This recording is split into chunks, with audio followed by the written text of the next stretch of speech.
What's going on, ladies and gents, and welcome to another brand new episode of the Mobile DJ Mastery Podcast.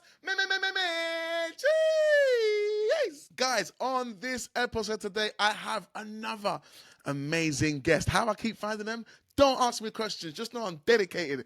That's how I find them. And on today's podcast, we have a female mobile DJ, a full-on female mobile DJ. The reason I brought her on today is because I really want to show any female DJ out there that thinks that they can't do mobile.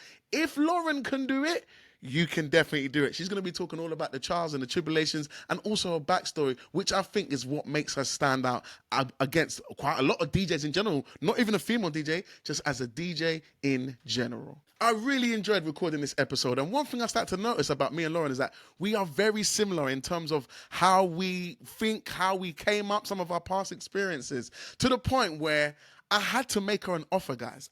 Listen to the end of the podcast if you want to see what the offer is. But I've never felt this before. I've never had this before. And I had to do it live on the podcast. So I had to make her an offer right at the end. So make sure you make it to the end. If you made it to the end, make sure you say, made it. Big up the people that's making it to the end of all of these episodes, because some of them are getting longer and longer because the episodes are becoming more quality and the conversations are getting deeper. So that's generally what happens, man. So make sure you stay tuned until the end, because it's going to be something that you probably won't hear on any other, well, you've definitely not heard on any of the podcast episodes so far. So anyway, guys, strap in, get ready for another banger, and let's roll that beautiful intro.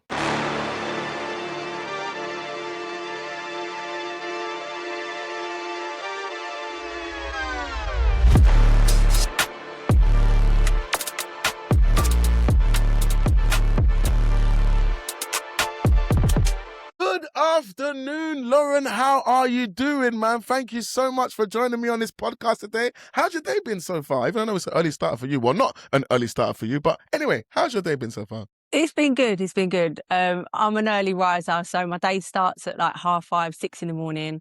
I'm a PT, so I've got clients that start at 6. So 6 o'clock was my first one, and then I had another one at 8:45. So I've done 2 already. Dropped the kid at school, and yeah, that's my morning so far. Yeah. All right, the guys, are you hearing that? Early risers get the early worms early. You got to be there early. You can't be late. You know what I'm saying? But anyway, Lauren, before we get into it, I want to let the people know why it is that I brought you onto today's pod. So, guys, as you know, I'm a big advocate for some of our female DJs inside the market. Now, there's not a lot of them, but when I do find them or I stumble on some, I'm like, yes, we need to shine lights on. And with Lauren is not only just a DJ, she's a mobile DJ, setting up gear, lights, speakers, all the stuff that we do, Lauren's out there doing. So, when I said, nah, this is authentic, this is proper stuff, we need to bring it to the pod. But before we get into all those questions and all the things that she wants to share with us and talk about today, let's go back to Lauren, where you started. So when it comes to, I know you're heavily into music, speakers in the background, all that sort of stuff. I know you're heavily into music, but tell me, when it comes to you actually being a DJ, how did that start? Where was like the main influence? Where did that begin? So winding it right the way back, was my little brother. There's 3 years between us. He had some decks. He had some 1210s back in the day. Okay. And I was massively on the garage scene. Like, that was my scene from the age of about 15, 16. Like, I was there. I was in deep. Involved. Yeah, I was involved. Like, all my friends were garage DJs. I used to knock about with like MCs and stuff. I'd go to the radio stations with them all. I'd answer the phones. Where was you based? Where's your stomping, I'm from guys? South East London. Okay. I had to be. I was thinking, okay, if you're talking stations, that means you was on the estates and okay, say no more Southeast. Yeah, I'm from Southeast. So I'm from I grew up in Forest Hill, Sydenham, around that way.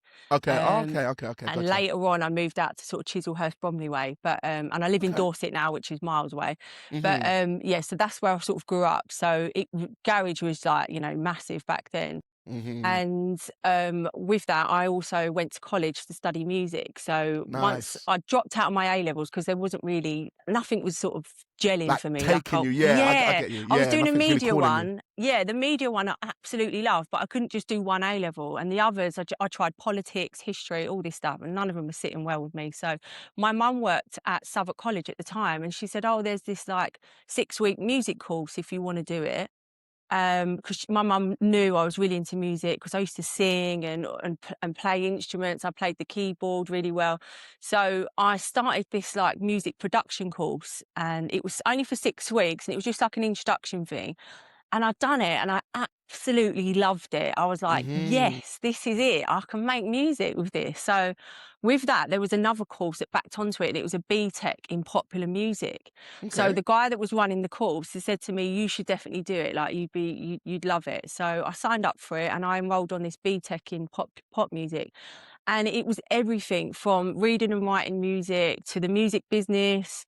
We did performance lessons. I did a sound engineering course as well on the side. So, Nice. and it was all, they had studios, music studios. I learned how to play the drums. Like it was fully immersed in music, and it was just unreal. I loved it. It was the best 2 years. How old is you I at this got time? Sorry, Lauren. so I was about, I think I must have been, so I dropped out my A levels in the first year. So I must have been about like 16, 17. 16. So maybe, yeah, 17, 18, I was doing this music, this BTEC in music. And on the course, you can learn how to DJ as well. But Nice. Okay. I didn't actually enroll in that one because I'd played on my brother's decks a few times and I sort of knew what I was doing. I got this. I don't need Yeah, lessons. I was like, yeah, I don't need the lessons. Because you could only pick 2 instruments, and I really wanted to play the drums. The drums was like, I was so invested in that. So I bought my own drumsticks and I'd practice all the time, and I'd be like the drummer for all the performances and Yeah, stuff that yeah, we all the did. shows and that. Yeah, All the yeah, yeah, yeah. shows, yeah. They'd go, "Oh, Lauren, can you play drums?" So I'd like do my little basic drum beat. But yeah, it's like I learned how to do a rim shot, which I was like, "Oh, is that what that sound is?" I never knew how to do a rim shot. You know such a good sound. Anyway, yeah.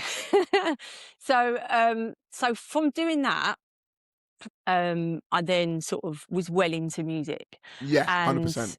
I didn't. Although I kind of learned how to DJ on my brother's decks, I never done anything with it. I was Mhm. just a music person. I've Just always loved been, music, yeah. yeah, Instruments, and singing, the whole like, thing. yeah, and a curator of music. I'm a collector of music. Like I Mhm. collect music. I've always collected it. So it was just such a natural progression for me to be a DJ because I already had all the music.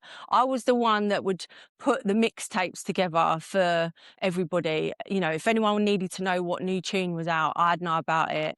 Mhm. I've got this like memory for things like record labels, artist names. Like I'd hear a song on like pirate radio and it'd just stick in my head and I'd know what label it was on. Like I just had that sort of a head for that sort of stuff. Yeah, yeah, yeah, yeah, yeah, So yeah. I think then I sort of, what did I do? Yeah, I ended up working for Chrysalis Music. I got a job straight into Chrysalis. So I worked in their What's copyright Chrysalis? Sorry, department. what's Chrysalis? Chrysalis at the time, I don't think they're about anymore. They're a record label. Yeah, so and at the time I worked for the publishing side of it, which was in West London. It was in the same building as like Galaxy Radio or something like that.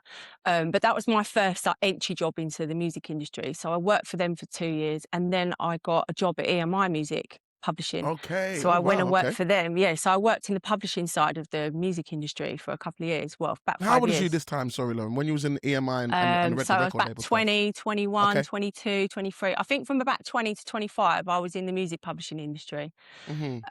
which I absolutely loved. It was brilliant. I learnt so much about rights and Yeah, collection societies yeah. The and all of legals, that innit? stuff.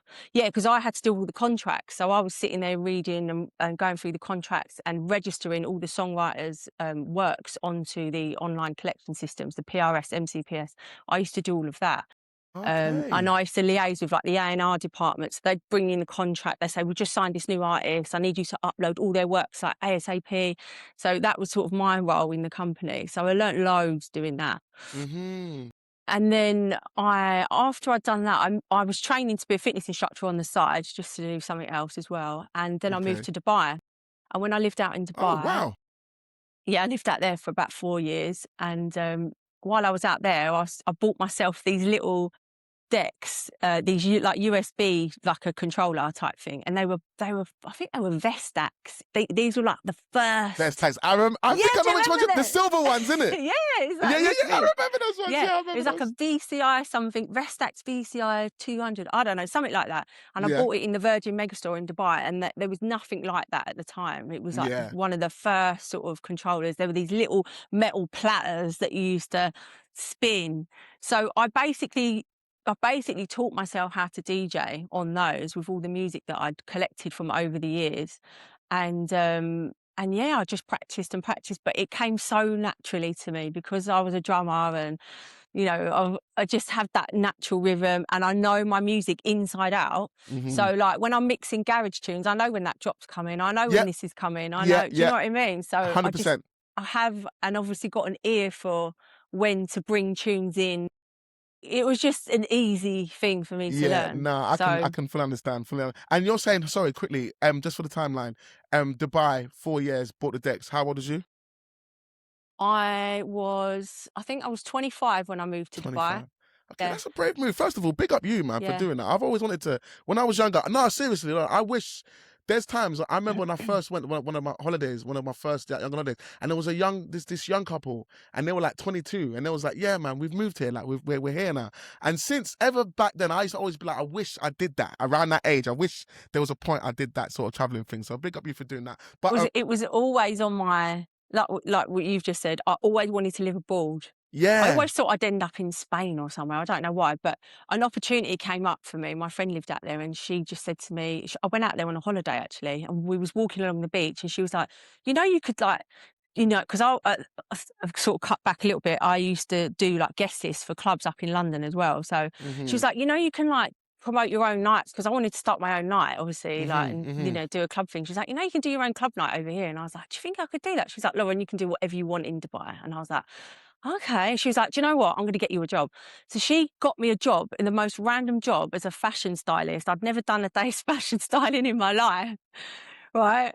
She got me this job, fashion styling. I had a phone interview with her boss at the time, and she went, just tell him that, you know, you're into fashion and blah, blah, blah, blah, blah. So I'd done a few little editorial pieces in like a garage magazine years before, and I was writing about all the gun violence in the garage industry and stuff for this magazine called Sass, and I still had it. So I showed him that, and I was like, yeah, you know, I'm a journalist. I do lots of writing in the UK. I know what I'm doing. I like fashion. I'm a journalism. Yeah. I know what I'm doing. Well into fashion, yeah. And yeah, who basically just gave me this job, and I was sitting in my office at EMI, and he was like, yeah, so yeah, we'd love to offer you the job, and I was like, oh shit, I've got the job. Like, what am I going to do? I've got a job in Dubai. Yeah, I was not ready for that. I thought they were just going to say, I'm sorry. Yeah, like going to take long with it, and it wasn't that serious. Yeah. Yeah. And I was just walking around the office, and I remember walking out into the toilet thinking, oh my God, what am I going to do? What am I going to do? Am I going to leave? Am I actually going to do this? Yeah. So I just thought, you know what? Life sometimes just presents you with something, and you either take it or you don't. What's the worst that can happen? I go for 6 months, and then I don't like it, and I come back. Get your job back, no problem. Exactly. So I just thought, do you know what? I'm just going to do this. I'm just going to go. So that's it. That's how I ended up going out to Dubai. Okay. So no, yeah, big up you for that, man. No, I'm glad.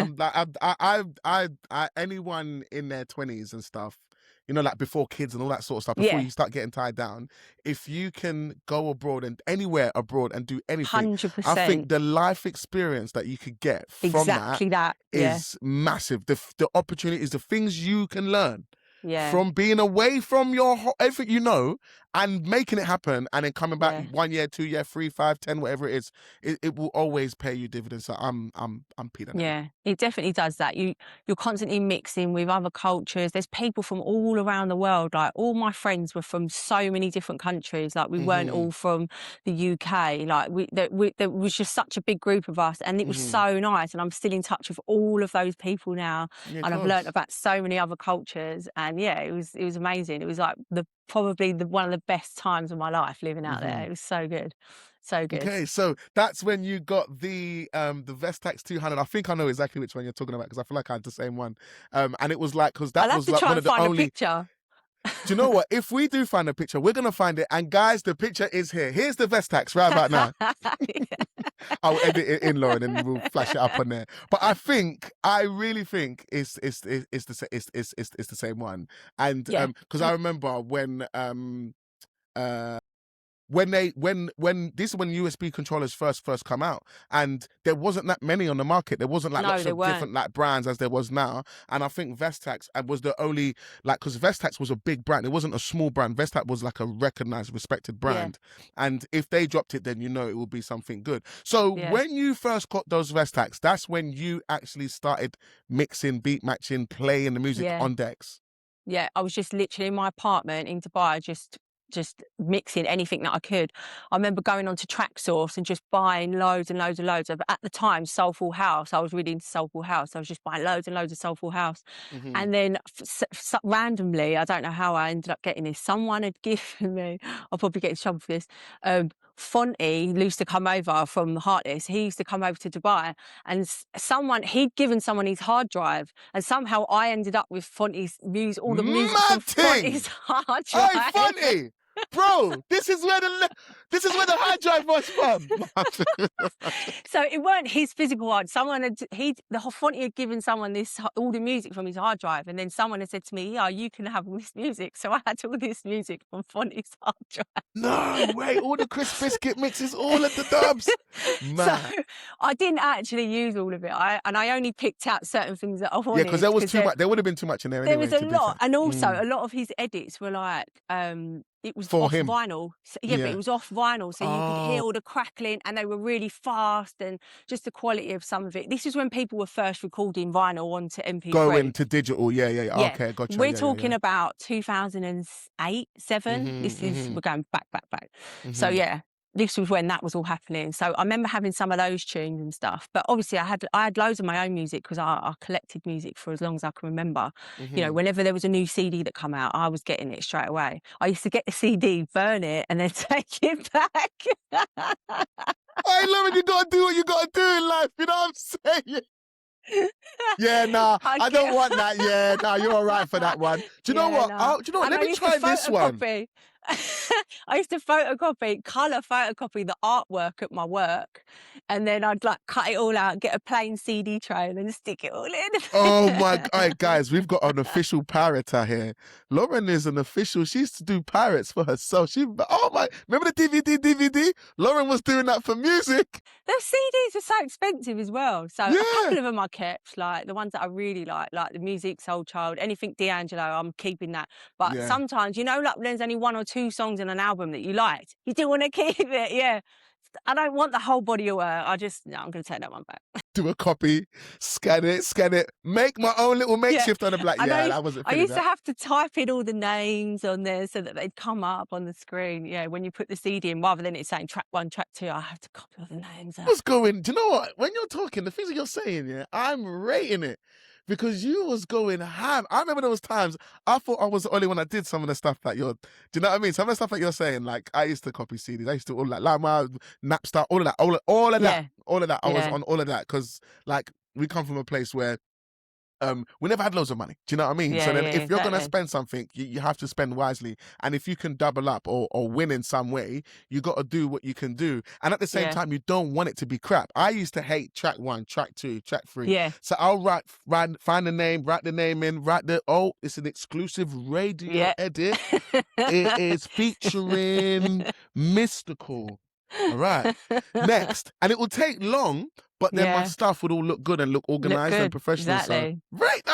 Yeah. Six, listen, even from when I was younger, and I used to record like Choice FM. Like if there was like a song I'd listen to on Choice and I'd hear it, I'd record it, and then I'd get like someone had come in talking. I'm like, oh God, I just need that end bit of the song. So then I'd record the song again, and then I would do the cut. You know where you like sandwich the 2 songs together. So you press play on this side of the deck, and then record the bits to get that bit. When that bit's coming in, you just record, and then so that when I heard the song, it sounded like I had the whole thing.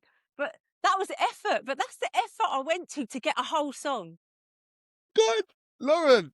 I'm rating this. You're taking me back. Oh my God. I remember the TDK, Memorex, all them tapes back in the day. And you used to try, like you're saying, you should try and cut out the MC when he's talking. Yeah, and Big then up this one, that one. You're like, oh, shut up. Yeah. I need that bit. Yeah. Ah.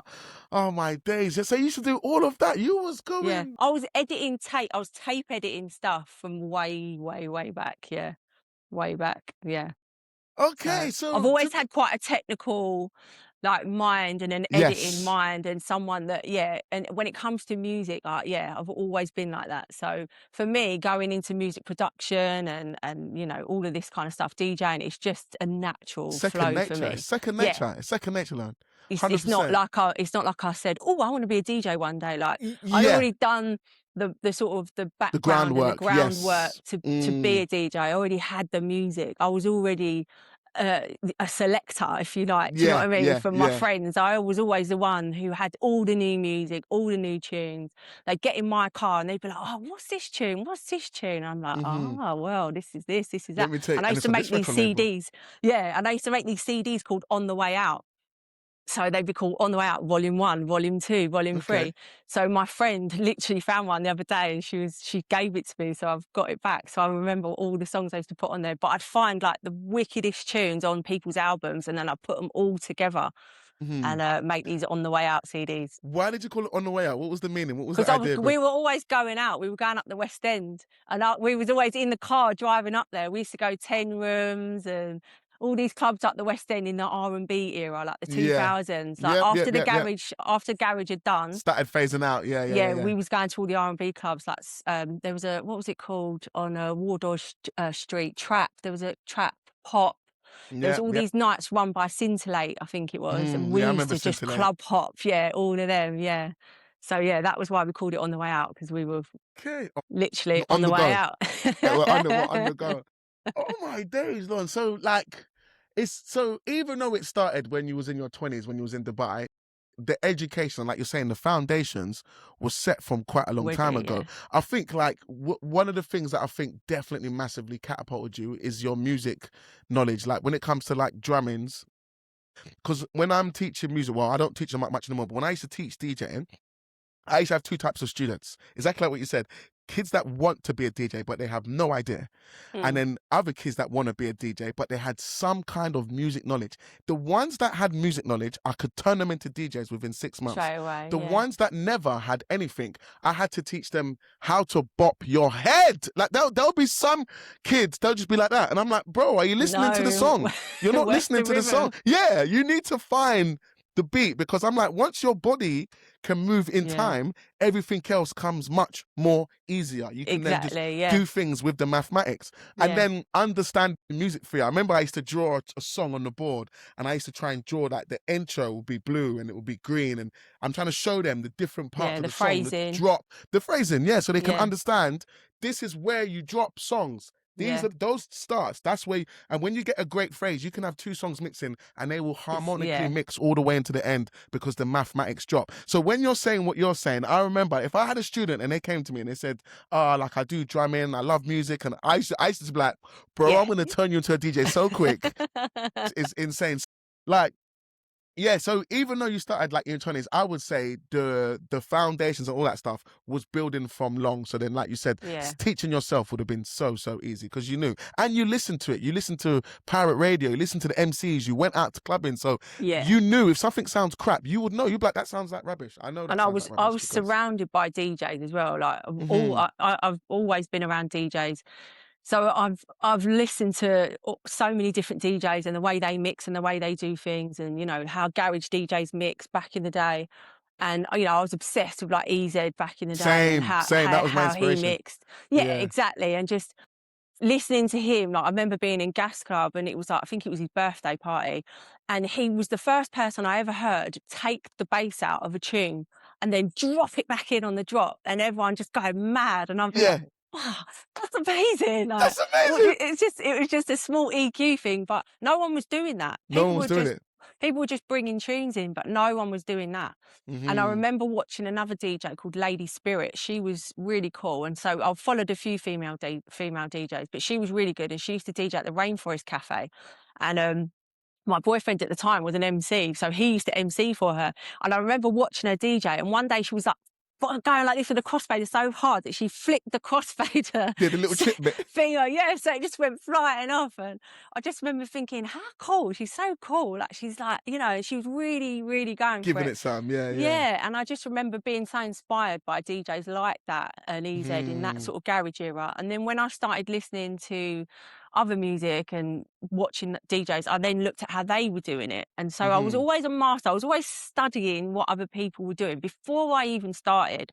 And then when I Mhm. got into house, it was more about blending it, and it was more about the Yes, it's EQ. not It as was a much cut and slow, chop, innit? yeah, it Yeah, I was know a what you much mean, yeah. slower mix. And I had a good friend of mine that was into like sort of soulful house, and his mixing would be such a nice blend, and I really sort of took that on board. So then I started Mhm. mixing like that.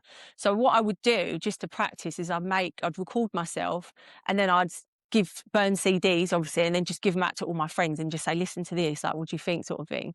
And everyone just used to love it. So I just started doing that more and more, burning the CD, listening to myself, listening back, what have I, you know, just correcting myself every time, learning from what I'd done wrong. And I Mhm. just kept doing that. And then my friend offered me my first gig. She was doing like a fashion show at the time. This is the girl that got me the job in the first place out in Dubai. Okay. And she What's was her like, name? What's her name? Jill.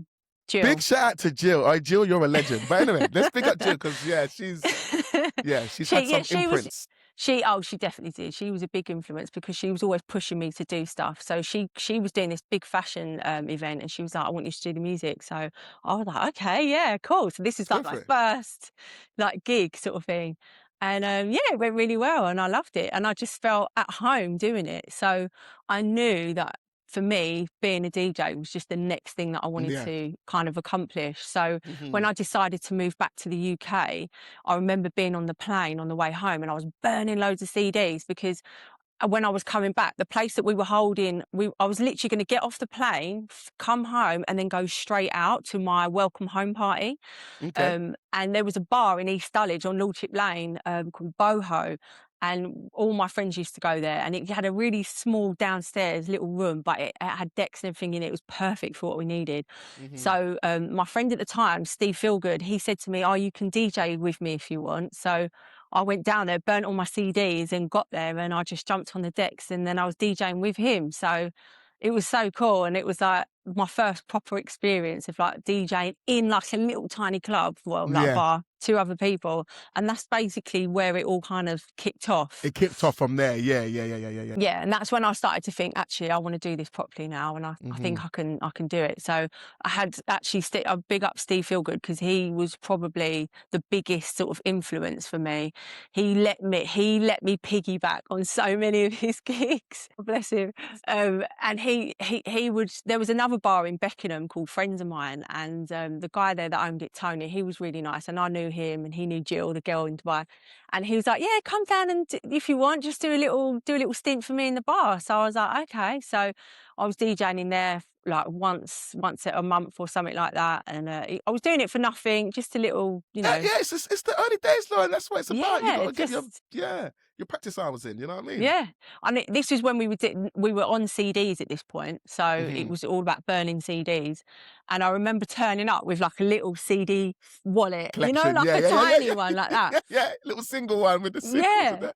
And I literally just had like all my CDs in it. And this other guy that was like the resident DJ, he was there, and he had one of these massive CD wallets like that, and it was full of CD. And I was like, oh God, have I got to have enough music? And he sort of looked at me and he went, we've got enough tunes there. And I was like, oh, I don't know. But I'd burnt like 8 tunes at each CD, you know, and I filled the whole thing out. But I managed to get through the whole night and play all my CDs. So I Yeah, was yeah. happy. Yeah, But that was I then enough. went That was on to enough. buying the folders with the multiples. You get 4 CDs For them in a now. side. Yeah, Yeah. yeah, yeah, yeah, yeah, yeah, yeah, yeah. Yeah, so then I started filling them up, so and then carrying them all around with me. But yeah, Steve Feelgood, he would literally let me piggyback on all his gigs, and we'd like go back to back, or I'd do like 20 minutes, he'd do 20 minutes, whatever. And I did that for ages. He let me come to Mhm. so many of his gigs. So big up, Steve. Big up Steve Feelgood, man. These people, no, Lauren, seriously, these people, they don't know. Like at the time, it was probably nothing for them. But when you look back now, do you know what I mean? You say to yourself, "Oh, I'm here now. I'm doing this now." And some of those early people, they played a massive part in it. And obviously they didn't know where you was going to go, what you was going to do with it, but they was happy to give you that, you know what I mean, that leg up, like the piggybacking, all those things, and what that was able for you to do with that. We got to give them people a shout out every now and then. Yeah, no, he really, what Steve was really good at, and he's still really good at now, he's a brilliant DJ. He could swap from genre to genre. We'd be playing like garage stuff, and then he'd like go into like 80s soul and go into something else, like, and he'd just go through different genres. And he always used to say to me, you know, you don't need to like mix every tune in, because I would always try, and he said you can do this, and he'd show me little tricks on how to ways of going from one to another. how to bring in a different tune, or you know, how to drop something in. And the way he done it was just effortless. And I always used to get so nervous trying to do like swap from genre to genre. I always found that really hard. Like I prefer to just stay and build. But yeah, he did teach me that, like how to sort of chop and change into another genre, and don't be frightened to just switch it up if you need to, sort of thing. So he was really good at that. Well, he still is good at that. Yeah. Well, history stories, I think, like origin stories and those stories for me, I think they're key, because like I said, at the time you don't know how important that was, you know, like when you was there, and those, like you just said, like there's a lot of similarities between me and you, Lauren, especially coming up. There's a few things you said where I'm like, I remember that, how I felt with that same thing. So switching genres, that was something like when I first came in, it was garage, just as I said, like you, Heartless Crew, Mission FM, Freak FM. I was from North London. Yeah, so I was from the other side of listening to the other cross the river. Yeah, across the river, but doing the exact same stuff: tapes, CDs, copying, giving friends my CDs, making mixes, all that sort of stuff. I remember when Minidisc came out, I thought Minidisc was the best thing since Sliced Bread, but it didn't take off. And I know you'd feel that because it didn't take off, because do you know why though? Sony owned Minidisc. Quick story. Sony owned Minidisc, just like Sony owns compact discs. So all compact discs are trademarked by Sony. So they made a lot of money. Every brand has to give Sony a tiny percent from every CD they sell, every disc that's sold around the world. So then when they done our Minidisc, it was made by Sony as well, but they wanted a much bigger margin, and the margin made it so no one else could really make any profit. So then therefore no one else jumped on it. Only Sony had it. Only Sony made the Minidiscs. So everyone's like, what's the point in making it? We can't. And they would greed is what happened to Minidisc. Minidisc should have been the best thing ever, but it just didn't. They were protected, weren't they? Like in that little case. Like a floppy disk. Yeah, exactly. So we used to use mini discs when we were recording in the studio. Same. We haven't gone past this bit, but I used to sing garage stuff, and I produced a load of garage stuff back in the day as well. But we used to put it all on a mini disc, and that was what we would, you know, use. And it used to go onto DAT tapes, but then when DAT tapes started to go, we started using the mini disc. And then if you was recording stuff, if you wanted to record a mix, you'd record it onto the mini disc, and you'd put it through the decks that way. So yeah, I used to use them quite a lot. But yeah, maybe this was the best, man. But it didn't really take off because of greed. But yeah, so a lot of the things that you're saying, I've resonated with, especially like with the swapping of genres. Because I remember being garage, and I playing garage all the time, but you couldn't, like, I was getting booked at the time for my friends' house parties, like birthday parties. Remember your first early little 16-year-old, 18-year-old party? Man, they're coming DJ at my house. I'm like, yeah, come on, I'll DJ. But I'll just have a box full of just garage, and I'll be there from like 8 o'clock until like 12 or something, just playing garage and all. And there'll be times when people, I'm like, I want to change. Everyone's yeah, bro, this is a bit, like, we need something else.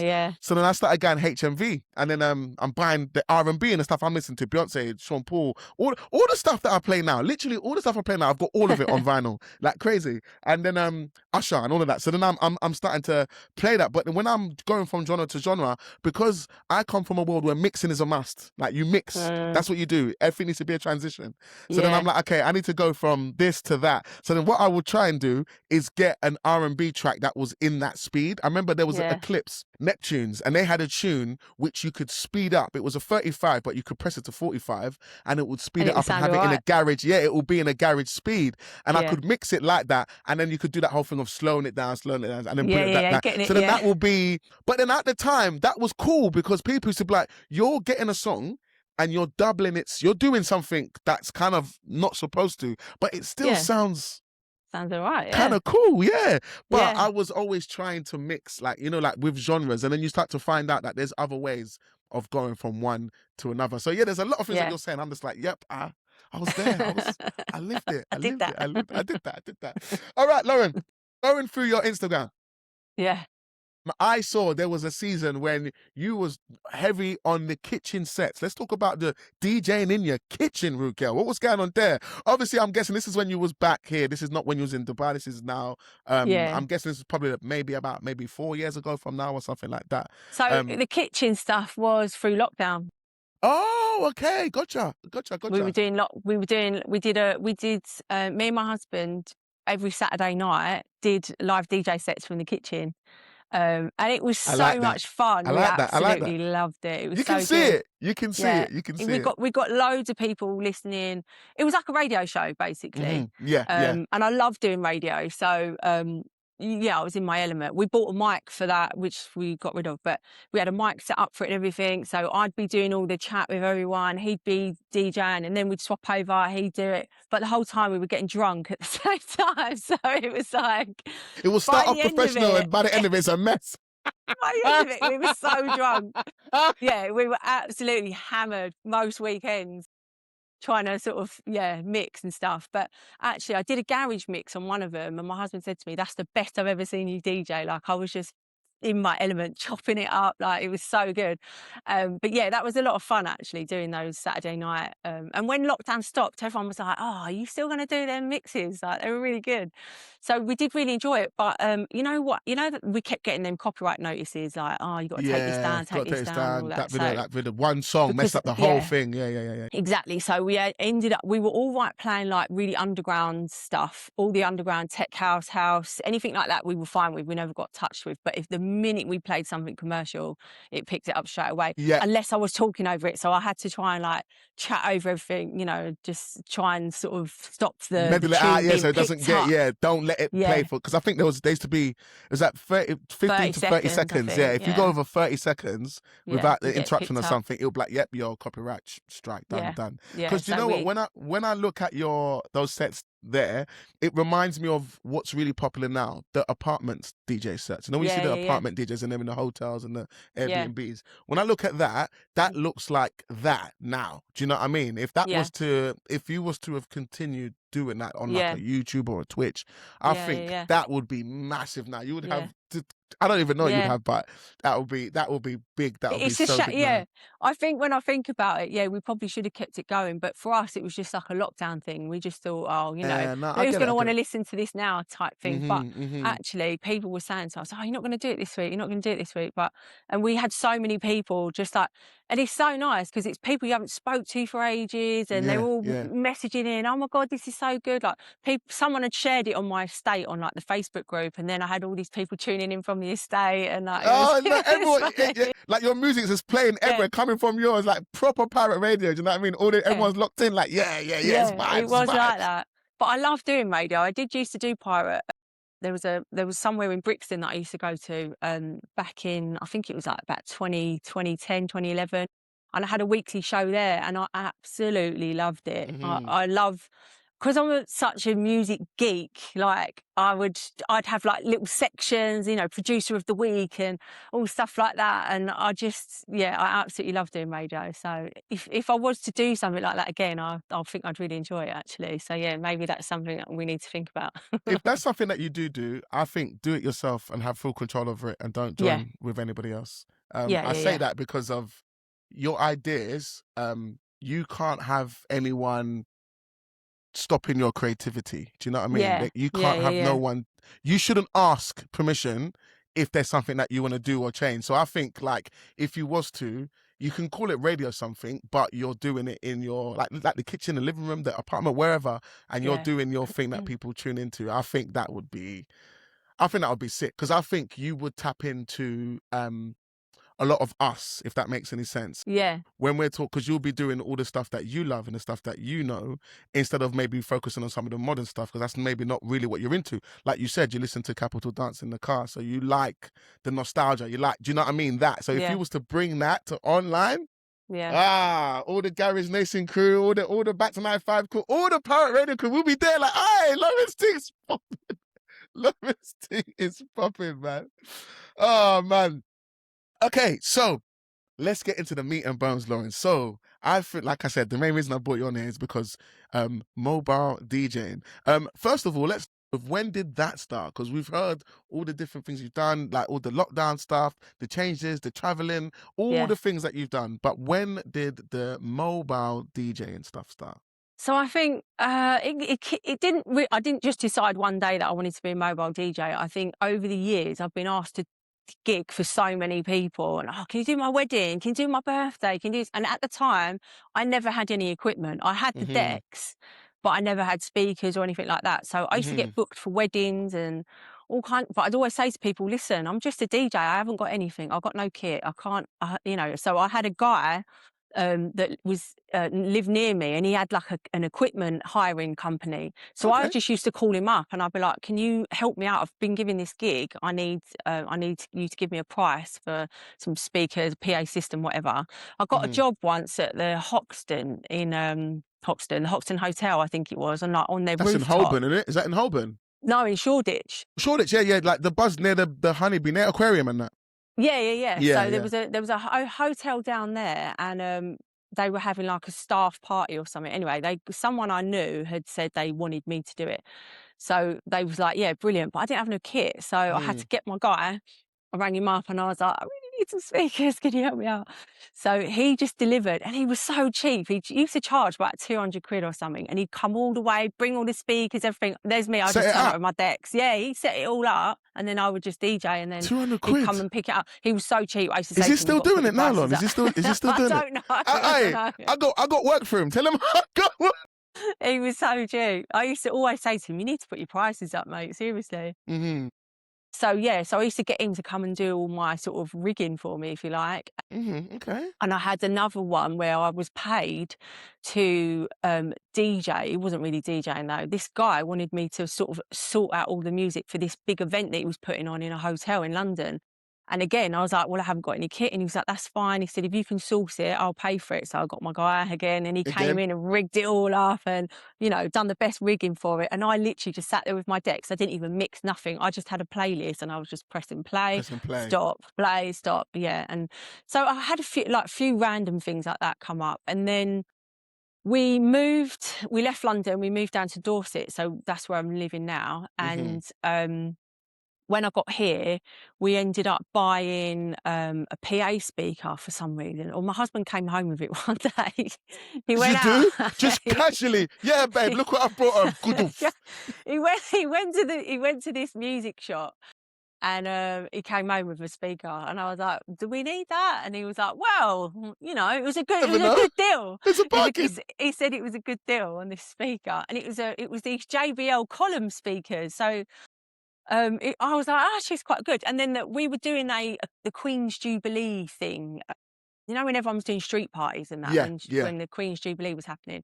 So they'd asked me to do the music for that. So we got this PA speaker. So I was like, "All right, I'll do it." So I done that, and then we bought another one of those speakers so that we had a pair. Then from then I saw randomly some guy was selling his DJ setup, so I bought his booth off him and some lights, and there you go. Then suddenly I had some stuff to take with me. I had a little rig. So I got given a few gigs, and I just took, sort of finding my feet with it all. And it just kind of snowballed from there, really. And one of the guys that lives on my estate, he's a DJ as well. So he was in a DJ group and a WhatsApp group, and I can't remember what happened, but I said to him, "Get me in that group." I want to be involved. Yeah. There's bookings being flying around. I want dips. He needed some tunes. He was like, "I've got to do a gig, and I need really like dance music from the sort of 90s, whatever." And I said, "I've got loads of that." But you're like, "Yeah, I've got that all day long, all day long, all day. I'll give you the music. You get me in that DJ group." Fair. I love it. Trading. So because he was telling me how he was like getting quite a lot of work out of it, and all the guys were really nice, and they were all really sort of supporting each other.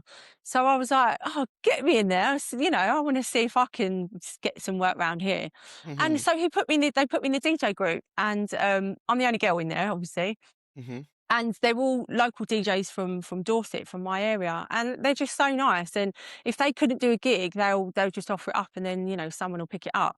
But the Okay. day that I joined, one of them couldn't do a gig, and they were like, "Can you do this gig? It's just some girl's engagement party." And I was like, "Yeah, I can actually. Yeah, I'll do it." I So can do that. yeah. I got in touch with the girl. They gave me the link, and I went and did this engagement party. And it's so down here. That was when it kind of started for me in terms of the mobile thing.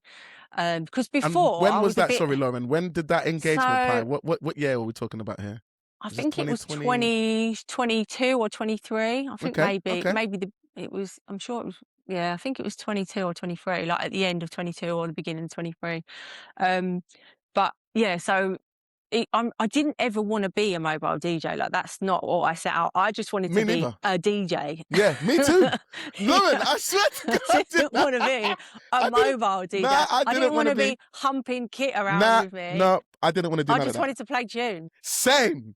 Same as I did not have any ambition to be like, I can't wait to be setting up lights and plugging in Yeah, DMX and dragging doing around heavy weddings. speakers. Yeah, I can't wait to be like, nah, that was never, ever, It ever the weren't on the plan. cards. Nah, No. it was not on the cards at all. Same. So I kind of just fell into it, and then the guys would just keep throwing me more and more work. And they were also really nice because I was just starting out. I don't know what a proper rig's meant to look like, whatever. But I'm looking at their setups, and I'm like, oh bloody hell! Like Got to get a lot, they've innit? Like, got Jesus proper Christ. lights, So I was learning a lot from these guys as well. And we have DJ meetups and stuff. Although saying that, That's I think good, I've only man. been to one so far. No, actually, I've been to two. But yeah, we have DJ meetups and stuff like that, and we're always passing work around if you can't do it. But I've made some really good DJ contacts through those guys, Mm-hmm. and I've managed to get some like solid work at one of the hotels down here through one of the other DJs. Okay. I did some work at Christmas for him, because he's like the resident DJ at a hotel, Mm-hmm. and they do Christmas parties every year. And they've got two rooms. They've got an upstairs and a downstairs. So he Mm-hmm. needs a DJ in the other room because they sell out both rooms at Christmas. So he Okay. was like, "Do you want to try it?" So I did it for the first year, and he was like, "Brilliant! They love you. Like you can come back and whenever you want, sort of thing." So the Mm-hmm. next year it was just me and him. So he would do downstairs and I would Nice. do upstairs. And just do all the bookings. We done all the Christmas bookings, yeah, Mm-hmm. and we're Mm-hmm. doing it all again this year. So I've done that for Nice. 3 years now, just doing that Mm-hmm. hotel, and that's a nice little chunk of money at the end of the year when you really need it as well. 100%. And it's local from what you're saying. It doesn't sound like Yeah, it's too hard as well. yeah, and it's cool because I can, if it's on this Friday, Saturday normally, so I just take my rig there on the Friday, set it all up, and then I can leave it there. I can Leave it pack it there. down, but you can put it in a room, keep it all in a room, and then I haven't got to keep packing it into the car and Yeah, to stuff. the car. Yeah. But yeah, so that's kind of where it all started. Really, it was by accident, and I was a bit snobby. I am a bit of a music snob, but when it comes to like weddings and stuff, people would like say, "Oh, can you do my wedding?" And I just say to them, "Look, I'm not playing cheese. I'm not doing any of that."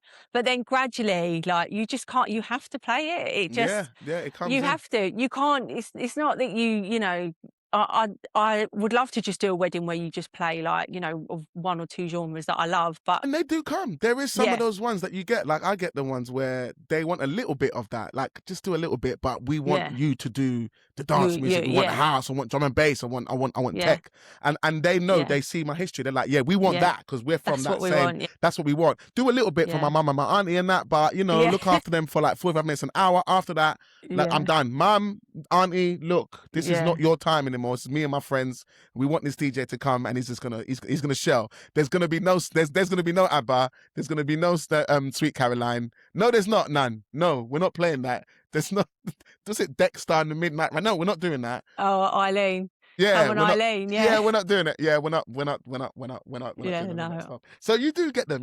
But I Yeah. 100% agree with what you're saying. I used to be very Yeah. snobby like that as well, but I had to Yeah. adapt. And I now had I've to. I've evolved. had to adapt. Yeah, I've had to adapt. Like, and if gigs come in, like I can be a little bit choosy. I might look at it and go, "Oh, it's not really what I want to do. It's not really for me." And I might sort of pass it on to someone else or say, does anyone else fancy this one? Yeah, because for some people it's them. So for some, they're like, yeah, I'm all up for a bit of exactly. Oh God, I can relate with you so much. Exactly when then some of them come through, and I look at the genres, and I'm like, no, I don't know if I fancy that. yeah, like don't get me Sorry, wrong, mate, I could take the money in that, but yeah. Or sometimes, you know what? Sometimes there's recently now I've been trying to be a little bit more honest with some people, and I say to them, look, man, like, I am available, but your music genres, I think it's better to get someone who's a specialist in it. Yeah. I'm more of a specialist in this, and this. And those 5 things, you've not even got one on theirs. No. You know, and usually they come on their Instagram and like, yeah, I want you to bring that. I'm like, I can only bring that if I'm doing the things I enjoy. I can't play indie and do that. That I can't. I can play a bit of indie, but I never grew up with indie. That's not what But if you've got 2 or 3 of my genres in there, cool. I can do the other stuff, and when it's my time, I'm gonna go ham, and we're gonna make sure everyone's going crazy. But I can't do if they say that we want cheese, we want jazz, and we want indie and heavy metal. I'm like, bro, jazz. we want jazz at the start. Like for my nan, she loves jazz. Nah. I'm like, nah, your nan's they're gonna have to get somebody else. Your nan's gonna have to put some headphones on and listen to it. Yeah, get a silent disco in the back, bro. We're not. Maybe that's what you could offer. So, like a silent disco option. Yeah, exactly. For the cheese. Yeah. This is the cheese. If you want disco. cheese, put these headphones on. I got a playlist just doing cheese. It's all mixed. I've mixed it already. It's just playing cheese on loop. You don't like it, put these on. That's a good idea. That is good. You see some people raving, some people walking around with headphones on, like, listening to Spice Girls. Yeah, no, it's a bit soul destroying. And I think as a DJ, like, your job is to create and curate the moments on the dance floor. Yes. And curate the moment. That's your job as a DJ. But when it's music that you don't know, you can't vibe with it. You can't pick those moments. You don't know what the history of that song is. Do you know what I mean? Whereas if you know the history of that song amongst people that like that song and you've been amongst it, you know how it's going to drop. You know exactly how to and make the most impact. Yeah, so it's difficult. You do have to pick your gigs, really. I think you've got to be smart about it, or just like you say, know your audience, know your customer, and be honest with people up front and be like, actually, this gig isn't for me. I think I've got another DJ that I can send your way. Yeah. And then I did have to. Go on. Go on. No, I was going to say I did have to do a wedding not long ago, actually, that one of the guys couldn't do, and there was no one else to do it. And I'd originally said no, I couldn't do it, and then the guy come back to me and he was like, please, I've got no one to do this gig. And I was just like, oh God. It was all indie music, the whole thing. It was just all indie. And I was like, I don't have any of this stuff. Like, I've got to download all of it. Yeah. I'm gonna have to download. And I was asking all the other DJs, have you got any of this music? You got this? And no one was getting back to me. And I was just like, oh, and I was like, am I your last chance? And he was like, you're my only chance. And I can't let another DJ down like that. So I had to do it. I had to download so many songs on the fly. People were coming up to me asking me for a few things, like the K-pop Demon Hunters. It had just come out. I didn't have any of those songs, and they wanted all of that. They were into Disney, and they wanted like Disney songs. I've had this couple as well. I was like, Disney? I haven't got one fucking Disney song. Who's got like Frozen on their laptop? Like, what's going on? They had about 10 Disney songs, and then but it was the bride, bless her. She come up and she was like, "Can you start playing all the Disney stuff now?" And I was like, "Okay." Oh, kill me now. But they had a good time, and I went, you know, from the indie music that I do know and stuff, I just pulled out all the bangers, and then, you know, they loved it in the end. So it went fine, and she was really grateful that I stepped in at the last minute. But yeah. It's awkward when you have to do those sorts of gigs. Yeah, they do come. And one thing I want to say to anyone that's listening, because there'll be a lot of people like relating to what we're saying, Lauren. Like, because, you know, as a mobile DJ, one of the things that we're expected to do is play everything and anything for anyone. That's one thing that people expect from mobile DJs. And what I'm going to say to that, I've said it before, but I'm going to say it again while I'm here, is that I agree with that. I think in your first like couple of years of mobile DJing, that's the bag. You're trying to. Remember, guys, we're running a business here. We're running a business. You're learning your craft, aren't you? You're learning your craft, yeah. But as you start to scale, You can you be a can bit more start to niche selective. down. Yeah. You be a bit more selective. And one of the things that definitely helps me is like I've realized that the more I post of something, the more I get of something. So Yeah. if you don't want to play ABBA and you don't want to play Come On Eileen, Yeah. don't post ABBA, don't post Come On Eileen. When that part of the wedding happens, even if it's going off and you might be like, this is a great clip. Yeah. Yeah. But bro, they're jumping up to Come On Eileen, bro. And you Yeah. know, if you post this, you're going to get more bookings for Come On Eileen. So don't post that. Post the stuff that you love. Post that more, because clients, there's only so much they can do. They're like, I'm looking for a DJ. When they come to your page, they're going to swipe. If they hear their music, they're going to contact you. If they don't, they won't. And that makes it much more easier filtering process. So now you get people that come and they're like, for me, they say, I want garage, I want drum and bass, I want grime, I want dancehall, I want Afro beats, I want R&B. And I'm just like, You're like, to the point, I'm like, don't give me a playlist, please. Just give me let me do my your thing, first dance. And I promise you, I will shut down the whole place, because everything you've asked for, I understand more than anyone there. Yeah. So let me build the night. You've told me what you want, and let me do it. And then when they do it, they even say like, bro, they're speechless. They're like, you played. I'm like, yeah, I know. And then you drop that, and then I'm like, I know, you told me.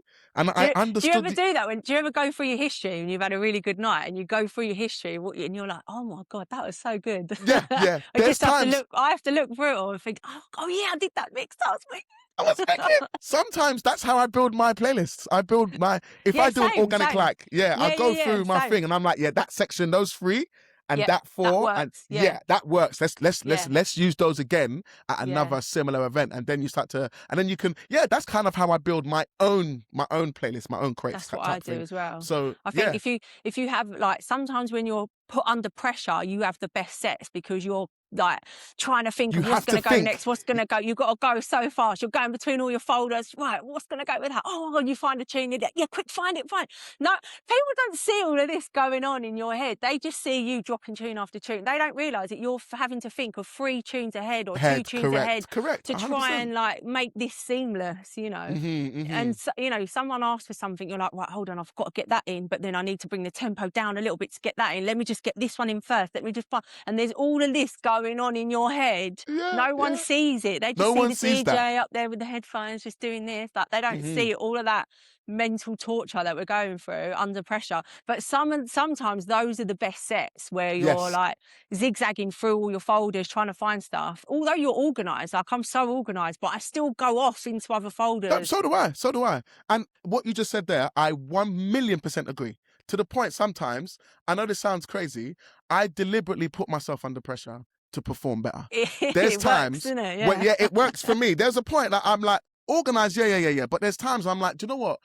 That's why I prefer when they don't give me a playlist.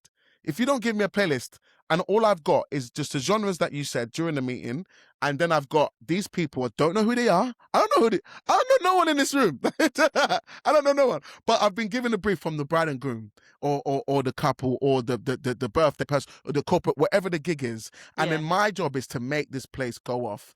I feel, Lauren, that's when I perform the best. Zigzagging.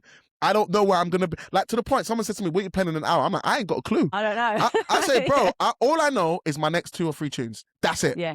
And that's all I'm doing. That's all I'm doing. And exactly what you said, those are the best ones. It's like a hamster wheel, isn't it? You're just literally, just hamster wheel keep going. Like... Oh my guys, we got to change. All right, go this way. Oh my God, climb. It's a ladder now. All right, Jesus, we're going down. Oh snap. Oh Jesus, we're going to the left. And I find that's when I'm my most creative.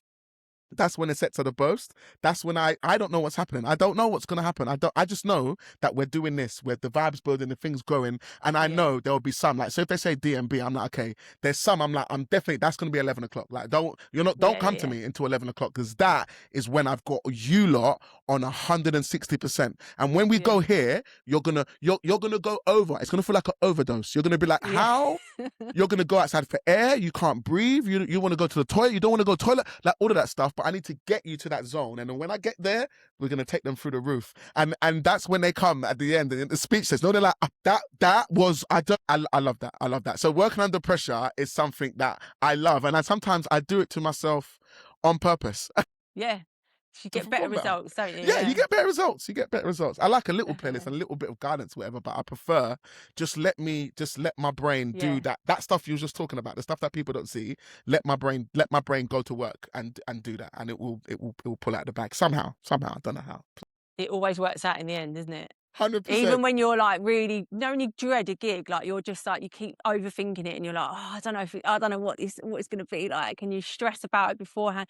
You get that anxiety of, you know, all those sort of things of you're not sure if they're going to dance, or you've got all these little DJ fears, Yeah, 100%. you know, that We'll creep get in, them. and then you get there and you play the first song and then you're like, okay, it's okay. And then you I start got reading this. the room and you're looking at everyone around. You see someone tapping their foot and you're like, right, I'm going to work on him for a little bit. Okay, right, he's moving. Right, now I'm going to move over to this one. Get that one up. Then someone gets up and then it all just starts moving and moving. You're like, right, I've got it. I know what I'm doing. Yeah, I'm there now. And it's funny. It's funny. It's like it's the imposter syndrome before, but then when you got the place like Guanin, you're like, why was I like, oh my God, I don't know, and Yeah. It's like, for me, I get this thing now when people come and they're like, oh my God, I've seen your Instagram, this is going to be the biggest wedding. Oh my God, I've heard so much about you. Oh, the groom has showed all your videos, you know what? Yeah, and when they come to me there, I'm like, there's something inside me when they're saying that, and they're expecting me to like, and I'm like, no. And I start feeling like this. And my mind says to me, I'm like, what are you doing? Why is this person coming to you to tell you things that they've seen you do that you know you love to do and you're good at? But now someone's coming to tell you, you're like, oh my God. Feel the pressure. Yeah. They're going to find out that I'm not really a DJ. Bro, you're a professional. Oh my God. Bro. And it's funny because then you do what they thought you was going to do, or even better. And then it's when they tell you stuff like, you know, you're even better in real life than on the Instagram. The Instagram's hype, but this here is next level. But it's funny how we still get like those voices in our heads. We still get those little things that give us those things, even years and years and years after. I was just going to say, even though you've been doing it such a long time and you know you can mix and you know you can read the crowd, tunes, you know you can do all of that, you know you can zigzag, you know you can go on the fly, all of that stuff, You still have those doubts every time, just a little bit before you get on. You think, oh, are they going to like this, or am I going to do this right, or whatever. There's always some doubts in there somewhere. Always some. But the main thing is like, just to say that if anyone feels that, just know it's normal and don't worry about it. Just keep going. You're gonna play that first song. We all feel that. Even the big names, they all, when they come out to a massive, you know, 5,000 people, you're thinking, Carl Cox doesn't get that. Carl Cox gets that. Trust me. He stands there, he's like, Jesus, okay, flipping no, maybe this, because you always think this is gonna be the night I fell. This is the night where it doesn't happen. I clear the dance floor. I'm big DJ. But then you play your first tune. You're like, I'm in my element, bro. Yeah. And then you just go. I know what I'm doing. I know what I'm doing. Watch me. And then boom, away it goes. Oh my God. So much to relate on, Lauren. It's incredible. I can't believe this. This is insane. But anyway, Lauren, being a female DJ. Yes. You mentioned something earlier about you being a PT. So I've had a female DJ here before, and she was talking about strength. She does a fitness class. She does like an aerobics type class. I watched her one. I watched the podcast actually. So I found a lot of synergy with what she does actually. So yeah. So, and one thing she mentioned is about she said if you got back problems, if you got this kind of things, you can't be picking up gear. But you being a PT, does that help with the whole lugging around gear? Because you're by yourself, right? You go to most of these gigs on your own. Yeah, I'm on my own. Yeah, I'm on my own. Very, very rarely do I get someone helping me. But my niece came with me once. I've got a little residency at a bar, and she came with me once. And I only have to take a small rig, so I just take my 2 speakers and my little booth. And she came with me, and I've carried in both the speakers at the same time. So I just pick them both up, walk in and whatever. Yeah, and then she tried to pick one up, and she was like, like straining to pick the speaker up. And she was like, how the hell did you just carry 2 of them? That's what I've got to do, mate. Yeah, it's all part of it. So yeah, it does help being strong. Being able to deadlift is probably one of the better things that helps me lift things off the floor, because I can deadlift a lot, so I know how to lift heavy gear off the ground. So yeah, and just lifting things into the car as well. You know, that's another That's another struggle. You know, I know. So every time I'm doing it, I'm like, fuck this. Like, this is hard work. why am I doing this? I just want to be a For DJ. I flip's don't want sake, to. yeah. Why am I dragging this stuff around? But I just want to play tunes. Oh my God. And I like my booth's quite heavy as well, and it's got like a shoulder strap, and I have to, when it's on the floor, I have to like crouch down, get my shoulder on it, and then stand And up then with hoist it. it up, yeah? Yeah, then hoist it up, and and people are nice actually. People always offer to help me. Like this week when I was DJing at the bar, there was 2 guys, and they were like, "Oh, do you need a hand?" And I very rarely say yes, because I just think, oh, what's the fucking point? I can do it myself. I'm Yeah, like, most of the time. And sometimes don't they don't do worry. it right as well, innit? They Yeah, do things. You're like, exactly. no, don't pick up like that. You have to keep it like that because something's going to fall that's in there. And So a lot of, so sometimes if I'm doing a gig and there's loads of guys there, generally they will always offer to help me yeah, with my because they kit. see you, innit? Like, Yeah, that's female. She's there with the speakers. yeah. She must I need, do get, she must. It You is, don't, but you know what I mean? They're like, she yeah. must They're need like, help. She "Are can't you do that. okay?" Yeah. Do you want help? Am I allowed to ask if you need it? Yeah, don't want to I'm be. like, I I'm don't so want to offend you. offended. Yeah, yeah. How dare you judge How me like dare that? you? How Yeah. they're like, oh my God, like in 2025, Lauren, though, like it's a thing, like I 2025, know. yeah. Yeah, Back in like 2005, yeah. The 100%. chivalry's Someone will be dead, like, isn't it? yeah, Yeah, they'll push you away and say, no, I'm carrying yeah, this to your car. yeah. 25. You see a woman doing something, you're like, I don't even want to help her because she might be, No. she You're might be like, she might offended. get offended. Yeah. No, Yeah, I how dare 100%. you? Yeah. I No, can I do love this it when myself. people I love it when people offer. Like I'm probably old anyway, so I love that. Yeah, if a gentleman wants to ask me if he can lift my speaker, off you Go go. on Yeah, then, because I'm not go. looking forward to picking that up. So if you want to do it, go for it, Exactly. mate. Go for it. No, it is. It does help in Mhm. having a bit of body, Bit of strength strength about you, about because you, I think yeah. sometimes I've got to carry the speakers quite far, and Yeah, my yeah. car's only little, so I haven't got room for a trolley or anything like that. So I literally Mhm. just have to pick it all up and carry it. So it might be multiple trips or whatever. But yeah, so you do need to have some strength about you, and I think as well you need to be a little bit technically minded. Obviously, you've got to set everything up. You've got to know what cables go Yeah, where and all that kind yeah. of stuff. So for my background, I've done sound engineering, so I have got a really good Technical background, understanding of like cabling, cables and XLRs, RCAs, all that stuff, innit? exactly. I know all Mhm. my cables. I know where things go, so I can set things up pretty much straight away. But if that's something that you struggle with, then definitely you'd need to sort of brush up on Look all of into that that. type of stuff. Yeah, Mhm. but I think that the main thing as a female in this sort of industry, I think, is that's the barrier. I would say is lifting all the equipment, carrying it Yeah, all, yeah, yeah. setting it all up.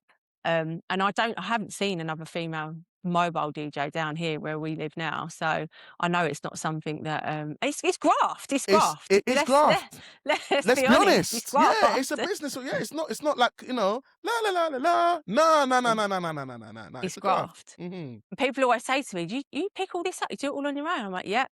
"You drive all the way here?" "Yep, yep." "Did you?" "Oh, I didn't notice that." "Oh, are these your lights?" "Yep, they're my lights." "Yep." Yeah. "Oh." To be fair, no, but Lauren, that's the reason why I wanted to bring you on here. Like, I see I've got another female DJ coming on for a guest show soon, because I'm trying to highlight as much as possible as Yeah, that. If you're a female DJ and you see mobile DJ and you're like, oh, do you know what? I'd love to do that, but I can't pick up the gear, or I can't, or it's the doubts yeah, in the mind, right? Especially yeah, if yeah, you're on yeah, your phone and you don't see any, because you don't yeah, see female DJs with a rig they've set up themselves. There's another yeah. female DJ I know. She works with another saxophone player. So they're two females. She's a DJ, she's a saxophone player. And I messaged her and I was talking to her about her thing, but she was like, she gets the hire company. So the hire company come in Right, and yeah, they pull it in for yeah, her. All the companies she works for, yeah, they book her as a DJ and she just does the talent. But in terms of the setup, yeah. the company She go and don't do do it. that. So she was Yeah, so like, yeah, I that's don't what do I that. used to do. Hmm. Yeah. Well, if you can find someone that does that and it's willing Then to yeah, great. work with you, then great. Hmm. But you're better off investing a little bit of money and just being Correct. able to I get think your so own as well. kit together. Yeah, get you onto it. You can make, once again, you're in control. Like the Yeah. worstest thing, imagine you get into an event and your setup people can't make it for some reason. Imagine Mm, that. They'll look at you and be like, no, yeah. but we've booked you to DJ. You're here. Yeah, I'm here, but where's your kit? Yeah, Stuck in you don't want that. traffic. Yeah, you don't want that. You don't want that. So No. having your own stuff and being able to set up, having that technical mind. If you need a bit of training or whatever, it's out there. There's people out there to help. You're not alone. The main thing I want to show people that it's possible if you want to. It's not something that I just want to, I can only get bar work because I can't set up my stuff. I can only get club work. I do want to do a couple of weddings. I do want to do my sister's wedding. I do want to do this. But no, there's ways. Either you hire something in, or more so Take get in your someone own with gear. you. Yeah. Oh yeah. Bring someone with you. Bring someone, and then share the winnings. Do you know what I mean? Share it all. Yeah. Share the winnings. Some people do that. Rolling. They'll take someone that will do social stuff for them. They'll film and take content as well, but be their roadie. So you can always pay someone a little bit, charge a little bit more, and pay someone, give them £100 come and help you with that. to come and help you do all of that stuff. Yeah, so exactly. There's ways. There's ways. There is ways. Yeah. If you want to do it yourself and you want to go and do the graft, as Lauren said, if Lauren's doing it, so can you. The only thing I might say is that Lauren has a bit of an edge on is that she's a PT and she's strong. She deadlifts big. Do you know what I mean? So maybe you want to, if you do go to the gym, any females listening, and you want to, deadlifting is something you're going to focus on. You want that. You want to be able to pick up. We don't want them doing these little dainty. No. Get down and do the deadlifting. Get your big girl pants on. Yeah, get them on. Get in the gym and get on. 6 months, you'll be ready to have your own ring. All right, Lauren. Do you know? I've got a couple more questions. I want to know, being a female mobile DJ, not even being a female mobile, just being a mobile DJ. I want you to highlight what would you say is the best thing about being a mobile DJ, and then what would you say is maybe the worst thing about being a mobile DJ? You can have multiples if you want, because sometimes you get multiples, but give us the pros and cons from your own experience about being a mobile DJ. I think let's start with the cons and then I can finish on all the highs. Positive. So love that. So I think obviously the cons we've just spoken about is lifting all the kit, doing that all on my own. It can be hard graft, and sometimes you sort of looking at it all thinking, oh my God, I've got to get that kit all the way up there. Like it's a mission, I'm sweating by the time I get in there. Like I'm trying to look all nice and fresh and I'm just dripping, setting up speakers. So that's one. Always take some deodorant. Oh my God, tell him again, Lauren. Tell him one more time. Always take some deodorant. Yeah, because we be sweating. Yeah, I was saying, 100%. Because it is graft. It's graft setting it all up. So that's one drawback of being a mobile DJ. The second thing is obviously, like we were saying as well before about the music selection. You might not always be having to play the things that you want to play, because being a mobile DJ, these are sort of weddings, birthday parties, and they're all ages, all people from all different backgrounds. So you've got to be ready to play a mixture of music, and it might not be what you want to sort of play. So that's as a DJ's DJ, which is what I think that I am. That's being a mobile DJ. That can sometimes be a little bit of a, bringing you down a peg or two. Taking the hype away, taking the glam away. Don't do that. You can't always be up here. You've got to come down a little bit every sometimes. now and then. Yeah. And you just got to play what people ask you to play. All right. So that's one of the things I think about. A little bit of a negative, but you can turn that into a positive. It's not just have to be a negative. Do you know what I mean? Like you can have fun with it still, which I often do. I sometimes play really shit music, but I enjoy it. I find the vibe. Yeah, I'm the same. I'll be playing Iranian music. I can't understand a word, but I'm like.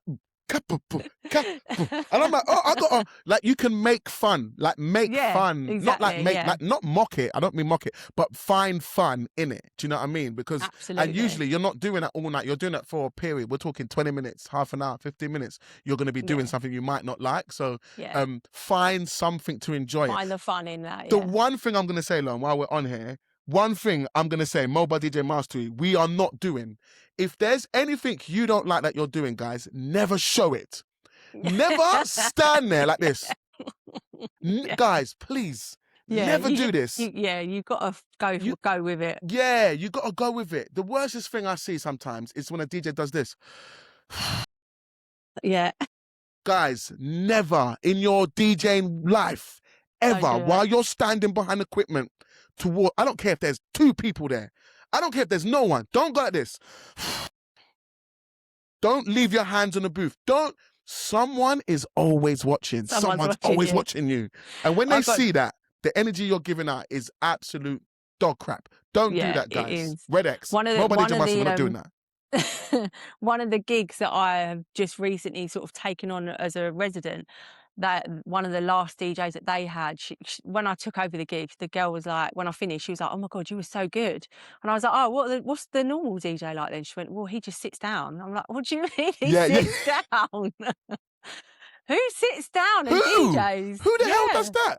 It's an in-house DJ. I guarantee you, Lauren, it's someone who works there every week. Down. I'm like, I can't sit down and DJ. Are you mad? I'm dancing the whole time. She was like, "You've got so much energy." And I'm like, "Yeah, that's because I'm enjoying myself. Like, as much as I'm playing tunes for you lot, I'm actually enjoying what I'm playing as well, you know?" So, yeah, I don't think you can sit down and, do it. No way. No. So that's 2 things that we're going to say, guys. I don't care who you are. I don't care if your back hurts. I don't care. I don't care. No one's sitting down. Nobody Jamastry. No, you don't sit down. No. And you don't look bored. Someone's always watching. Sitting down, looking bored is a red card. I don't care if you, I don't like this music. No, it's got nothing. You're running a business. You're running a business and people are always looking at you. So please don't sit down and don't look bored, disengaged. If you got to fake it till you make it, do what you got to do, guys. We're running a business. So I just want to quickly say that. So yeah, brilliant. So those are your 2 pros. What are cons? 2 cons. Now let's get into the pros. I think what do you love about it, Leon? What makes you say yes? Love this. There's loads of things, like just DJing in general. Like I just love, performing to a crowd. What I love, what I absolutely love, is curating the music for that crowd. That's my job, and that's what I enjoy doing. Is just like picking the right music for them that they didn't even know they needed. They didn't know they wanted. Yeah. And you play a tune, and they're like, "Oh," and you can see them going, "Oh my God," like, "Oh," like that tune, and you're like, "Yeah." So that's just a general DJ thing. That's what I enjoy. But being mobile, I suppose, you get to see lots of people's special occasions and stuff, and that's always a nice thing. Like I agree. I did a lady's, she recovered from breast cancer, so she threw a party for that. And it was so lovely to see all her friends and everyone, and, that was really emotional. When she done her speech, I was at the booth crying. My eyes out. You get sucked into the story, you're like, "Oh my God." Yeah, and I was like, "Your family is so nice. Everyone's so lovely." Like, I get so involved. I'm like, "Oh." Yeah. So, I always cry when the speeches are going on. I'm like wiping away tears in the background. Like, but yeah, so I like that side of it. I love meeting people. I'm a sociable person. I love getting out, and I like working with different venues and places like that. And I also like turning up, and they're like, "Oh, you're the DJ. Wow, brilliant." It's a good thing. We didn't expect it, but it's a female. Oh, this is great. All right, cool. Oh, and then but at the end they always say, "Oh my God, you were so good." Like, and I think that's the best bit for me, is just getting that feedback from people, I think. And but being a mobile DJ, just getting to experience all those sort of different things, family moments, that kind of thing. That's nice to be involved in that. That's one of my pros. Sorry. Pros. No, pros, 100%. I think I agree with. Oh God, I agree with a lot of the things that you're saying. Like everything, I got like a head in me, so like a little me in my head to scan. Yeah. Literally to everything you say, because the one thing I do love about weddings, and what I don't miss about the clubs, is that when I used to do clubs and bars and festivals and all that stuff, I used to love, like, obviously the energy was immense, was crazy. But the one thing I didn't notice until I went into the weddings is that when you go to clubs and bars, everyone's there for lots of different things, whether you're trying to pick up, whether you're partying for your mate, or you're trying to fight depression, or you just love taking drugs, or everyone's there for different reasons. But when it comes to a wedding, everyone's there for one thing. Everyone's there for a birthday. Everyone's there for one thing. We're all here to celebrate and have a good time. Another thing I love is that everyone's dressed their best. So everyone looks nice. When you look out onto your floor, everyone's looking really good. Not like a little bit. Their best. Yeah, that's true. They're looking their best. So in pictures and anything, I'm like, all my audience looks amazing. Everyone. Yeah, Guys are they in look three good. pieces. The girls are in their lovely hair shoes, all this kind of stuff. And I'm like, yeah, everyone looks good. So do I. Do you know what I mean? Do you know what I mean? Everyone's looking good. So I love that. There's something about bringing everyone together for one thing and then creating a party for them. It's second to none. Second to none. And like you're saying, the crowd interaction, when you've got them in your hands, I love that. And there's times when I say to my assistant sometimes, I'm like, bruv, I've got them. And when I say I've got them, I'm like, bruv, now I can't do nothing wrong. I said to my bro, I swear down, I could drop clang a anything, mix. yeah. I could play any. And when I mean anything, bro, I said I could just scratch this one out and just drop Teletubbies. And I guarantee you it would go off. People like, is he playing Tinky Winky? La la. Po Teletubbies. And I'm like, Teletubby, and I'll bring in the next tune. I said, bro, Yeah. I guarantee you, they'll remember that mix for the rest of their lives, and it will go off. I said, bro, I can play Ghostbusters right now, and it will go something strange in your neighborhood. Everyone's gonna be like, who you gonna call? Stan! When you've got them, you got them in your hand. yeah, You? when you've got them, there's nothing you can do wrong. So I love saying to him, I said, bro, I'm at the level now, I cannot fail. The whole setup could just break or whatever, and they'll still say that night was wicked. Even though we finished 2 hours early, it was the best. It was the best night. That for me is, that getting them. And I think, like you said, DJ's DJ. I love that what you said about being a DJ's DJ. To the point, if a DJ's in the room, they'll see me do this and they'll be like, nah, that was fucking. You know you're getting props. Yeah. To the point, and I can say, bro, I've got them. He'll be like, nah, I know you have. I say, bro, I can play. I know you can play Teletubbies. Are you gonna play it? I'll play it. Watch. Mix it into some drum and bass. And I'll be like, oh my god, that was hard. Teletubbies. I'm like, that was the hardest mix, bro. I got it on my phone. I recorded it. You could drop drum and bass of anything and it will work. You know It'll what I work. mean? Like any little sample, and then drop the drum and bass tune in. The crazy bass comes in. And I'm like, oh my god, that was mental. That was mental.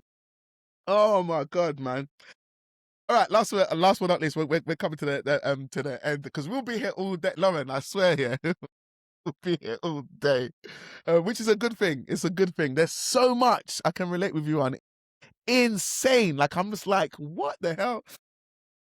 So, looking through your social as well, it seems like you used to do quite a few bars and clubs and things of that nature as well. Yeah, done a lot of that. Yeah. Do you still do it? Do you miss it? Like, where are you at with that?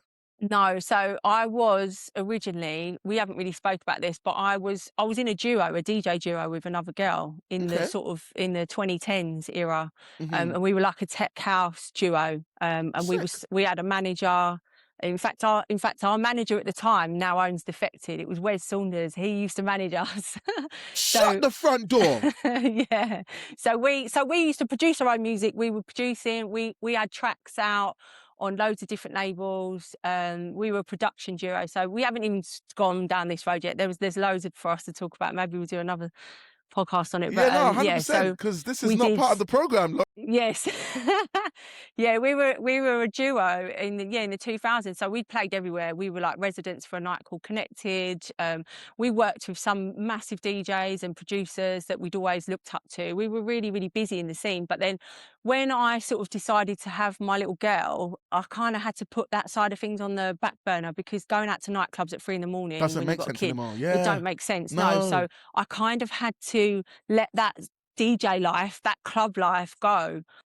But we played all over London. We've done Ministry, Cable, every Fire, Lightbox. I've done every single venue you can think of. I've done. Our lives are exactly the same. The whole reason. We're just like this, parallel. Yeah, literally living the same life, just in different places. The whole reason, one of the main reasons I became mobile was kids. Yeah. Coming back in, it used to be glamorous. Coming back in, I used to be like, I used to love Snapchat stuff, and I used to be like, when people see me coming at 7 a.m, that was a badge of honor. I'm like, you lot go and work. I'll be getting in at 11. Yeah. In the morning. We'd go to the after parties. Yeah, it was chaos. Yeah. So we was doing all of that, like Aquarium. Yeah. Fire and Lightbox, like you're saying. Yeah. Hidden when it was there. Yeah. Coliseum. Hidden, like we was around all of those places. And I remember, once the kiddies came, I was like, no, this ain't gonna. I remember having my little girl, and then we had a booking at like 4 a.m, and I was like, oh my God, I didn't want to go. Yeah, same. And I thought, when when you don't want to go, you know your time is up in doing that. Do you know what I mean? I just thought, I can't do this. If I don't want to go out at 4 a.m, like this is sort of done It's for the me end. type Yeah, thing. yeah, yeah. Yeah, so I need to find my joy in DJing in a different way now. So, which is what led me to, you know, ending up doing mobile stuff or bar work. I've got a residency in a bar now, so I play from 6 till 9 p.m, which is Okay, that's cool. perfect. Yeah. Lovely, lovely. Yeah, it's a 3-hour stint that is just for cocktails, 2-for-1s, and I get a nice little crowd in there and stuff. And I get loads of regulars that come back to see me each week.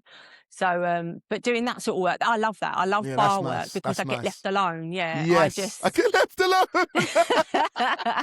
And Do you know don't what I have mean? just play what you want. No, Just I like play there's what I no want. rules. Yeah, yeah, yeah, yeah. No, and the lady always says to me, "I love what you play." She was like, "What is this? What do you play?" Yeah, And I what's was even like, going on here? I just go from thing to thing. Like last week I was playing D'Angelo and she was like, because he just died, and I was like, oh, I need to play a D'Angelo tune. So I think I was playing Brown Sugar and she was like, I love this. Like, what is this? And I was like, it's soul. It's like, it's D'Angelo. Do you know Yeah, who yeah, yeah. D'Angelo is?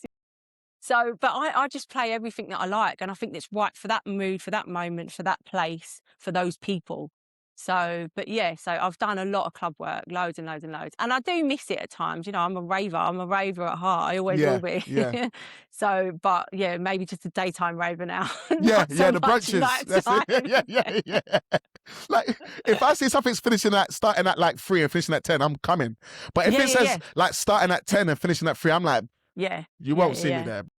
Yeah, my little niece, she's like 21 now. She goes to all the raves, like, and I've been to a few raves with her. And she got me tickets for one. It was like Armand van Helden at Coco, and I was like, "Yeah, I'm there, I'm there, I'm there." I really wanted to go. And then she was like, "Oh, I forgot to say it starts at 11." And I was like, "Oh no, I'm not coming. Yeah, that's I'm it. not coming. I'm sorry. I thought this was a day rave. I'm down for the daytime, but if it starts at 11, I'm really sorry. No, Yeah, I'm I'm not out. coming. Yeah, I'm out. I'm not going. I I'm am not out. starting no night at 11 o'clock. No, no, no, No, no. Not not as a anymore. parent. Yeah, yeah, yeah. Back it before, if something started at 11, I'm not coming until 2 o'clock. I won't turn up.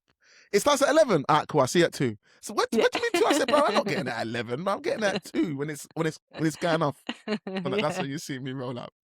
But yeah, I do miss the club stuff, but I've had that life and I've done it and I loved it and it was great. But that's over here and that's that section of my life done, and now I'm in a different phase of my life, which is doing this sort of DJing now, and I still love it. So yeah. No, that's exactly the same. It's that to the point now. I want to see you DJ live, Lauren, because something tells me I'm gonna be like, you're sick. And then another thing in my head, you know, as you've been talking for the last half an hour, my head's just been saying, I was talking to someone the other day about having a team of DJs, because I'm not bragging or boasting. I get so much work. I decline. Yeah. I remember there was a time I never thought I would have the inquiries that I get now. I never thought this would be happening. But now I'm like, I'm throwing away a lot of work. Don't get me wrong, I do share it with lots of DJs, got a lot of DJ groups, I chuck it in there. What, free? Who's free? Who's free? Who's free?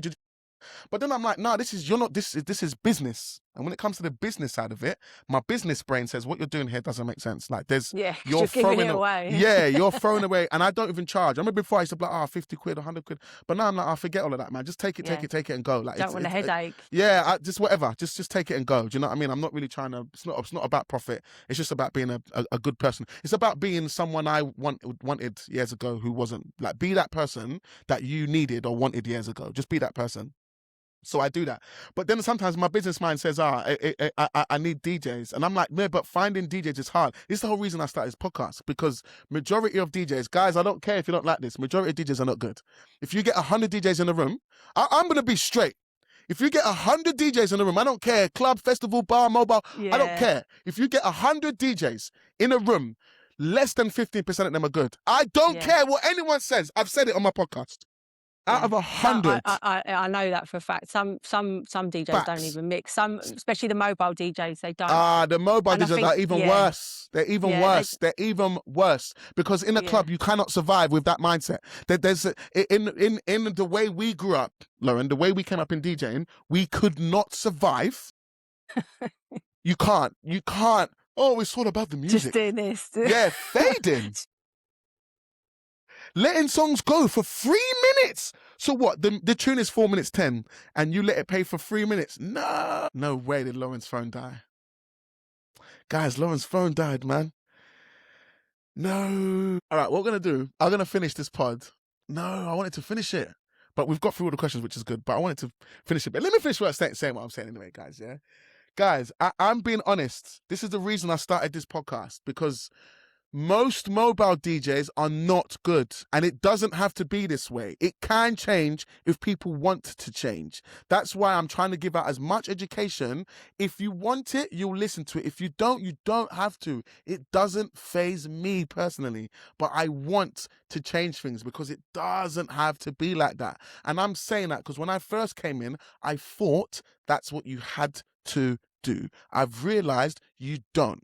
I've made massive leaps and bounds, guys, in a short period of time, only because I do things different to majority of people. And guess what? With the new clients nowadays that are looking for DJs, this is what they've been looking for. They want someone who mixes, someone who beat matches, someone who understands the music, someone who DJs with energy and passion. And there are some mobile DJs, I'm going to say some, I'm going to say too much, that have had enough, that don't want to beat match, that don't want to level up, that don't want to improve their setups, they don't want to get on the mic, they don't want to dress properly, they don't want to, everything is don't. They don't want to do nothing, but they want more money and more bookings. That doesn't make any sense to me. That doesn't make no sense. It doesn't make any sense. All right, let's have a look at this message. Okay, she can, I found that was such a great, that was brilliant. That was brilliant, man. I'm going to see if she can come back on, because what I wanted to say to her at the end is she's in Dorset.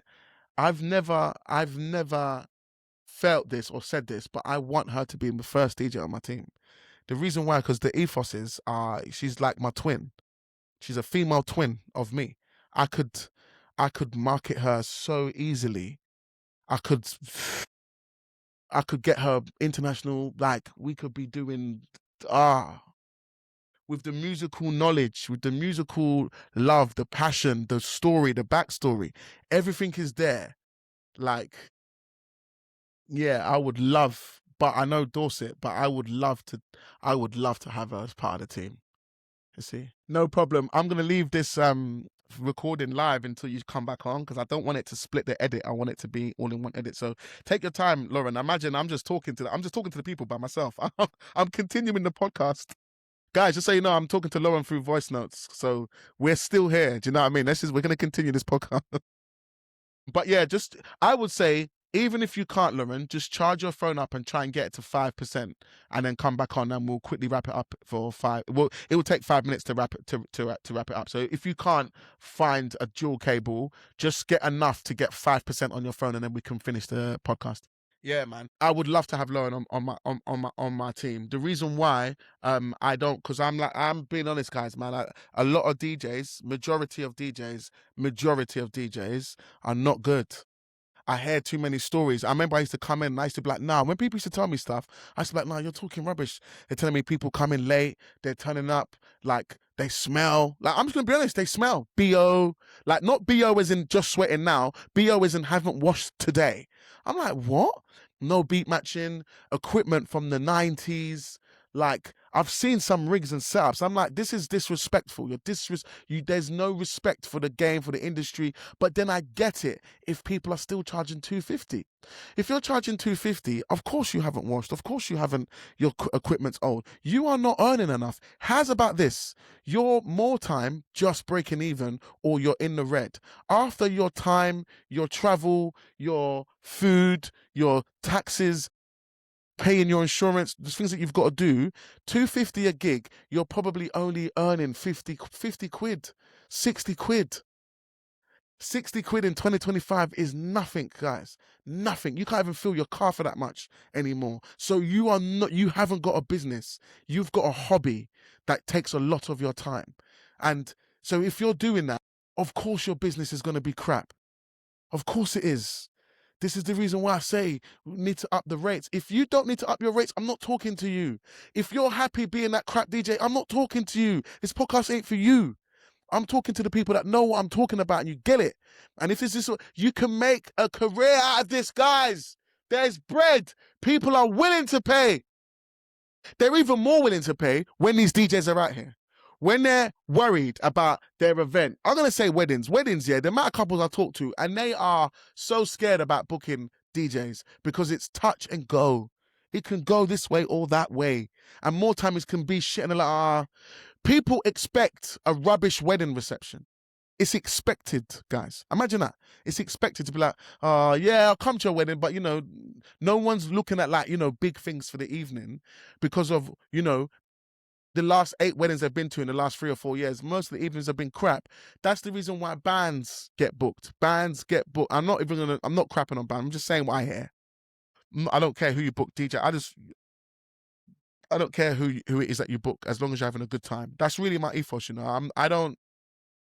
Maybe it's because of, I don't care how this sounds. Maybe it's because of the amount of bookings I'm getting. I don't care anymore. I remember 2 years ago, a year ago, I'd be like, oh my God, I need to work. Now I don't. So it doesn't bother me. So when people come on the calls, I'm not chasing them for the sale because I don't need the sale. I want them to have confidence in making the right decision for them. And maybe sometimes that's why they book, because I'm not looking for the sale. Whether they book me or not, I'm getting booked 1000%. So sometimes when they're talking, that's why I'm happy to say, I won't take the gig, or the music isn't for me, or maybe they should book that person, or maybe a band sounds like that's going to be a bit better for you. But anyway, going back to what I'm saying, sometimes, guys, the reason bands get booked over us, one, they cost way more. So a DJ is more time cheaper. But then when they book the band, what they want is a guaranteed full dance floor. I heard a client tell me the other day, the reason why people book bands mostly is because people will respect the bands and they just won't have an empty floor, because these people are performing. When people are performing and you're in the room, you feel some sort of obligation to be like, enjoy the music. There are people standing there trying to, entertain. So then they give them more time of day. But if a DJ is whack, they're not going to bother. And there's too many whack DJs. Too many whack DJs. So, I want to change all this, man. And I'm trying my best with this podcast. Guys, I've said this all the time, and I'm going to keep saying it because I'm going to keep on saying it because this is what I'm trying to do. This is what I'm trying to do. And I'm doing it for the people that believe that is it, because I used to believe that was it, but it's not true. This is not it. There's more. There's opportunity. There's so much. There's so much, guys. Because what I'm doing now, I didn't think was possible. And I'm only 2.5, 3 years in. 2.5, 3 years, guys. I'm a baby in this. But in the DJ world, I'm a granddad. Now, man can't tell me I'm no baby. But when it comes to the mobile DJ market, I'm still new. But the education I bring to the game is all my experience, which some of you lot have only heard a little bit. Just like Lauren was saying, there's so much stuff she's done that she can't get all out on the pod. Guys, I've done so much, and I bring all of my knowledge to the game, all of it. When I do podcasts, when I chat on my Instagram, and when I talk to clients and deliver events, I bring full on 20 years of experience in many realms, not playing at a low level. And that's not being cocky. I'm just being honest. If any of you lot are elite, you would understand what I'm saying, because you hear it when I speak. I don't speak from guesswork. I speak from experience. I don't say things because I think this is what. No, I say it because I know, and I've tried it myself. Trial and error myself. Failure after failure after failure after failure after. Guys, I've failed so many times. And when I look back as well, they was never failures. They was just lots and lots of lessons. And a lot of it as well, and this is me being honest, premature patience. Patience is something I lacked in my younger years. I lacked patience. I thought 6 months was patient. No, it's not. No, it's not. Patience is 1 to 2 years. You have to sometimes wait, guys. 1 to 2 years. You got to have patience. Patience with consistency, those two things together. If you're patient and consistent, so you keep going, knowing that you want something, but you're going to wait for that, those two things guarantee success. If you apply patience and consistency with a goal in mind and drive and a plan, guaranteed success. Anyway, that was a bit of a tangent. I felt to say that. I don't know how I'm gonna edit this, guys. I don't know how I'm gonna edit this. But I'm raw. I like to be raw, and I'm gonna put this in however we put it in. I want Lauren to come back on because I want to wrap up with her, and I want her to know what I just said. I want her to hear more so about her joining because yeah, man, talking to DJs that have that type of ethos, that's what it is. I'm just charging it up. Can't find the mobile charger. No problem. Don't know how I'm gonna edit this, but I'm gonna edit it. I'm gonna let her come back in, and we're gonna do it. But yeah, man, I think this has gone well. I don't know how I'm gonna edit this, but we're just going to edit it somehow. See, my internet's on point today. Look, 99% uploaded. Like normally it's like 52, 47. Now it's like it's maximum. It's just like it can't say 100 because I'm recording. It would say 100, but I'm recording. So as soon as I start, we'll be like, yep, 100 done, uploaded. Let's start editing. I don't know what I'm gonna call this episode. I was gonna call it like is girls can do it too. Girls can do it too. But I don't know. Is that hooky? It's not hooky enough. Girls can do it too. No, says what it says in the tin. Hooky is girls are better than guys. That's hooky. What? How dare she? How dare they? And then it makes them come because they're all in their feels. I'm trying to remember where I was. I can't really. But yeah, I just kind of wanted to just let her know about it. Yeah.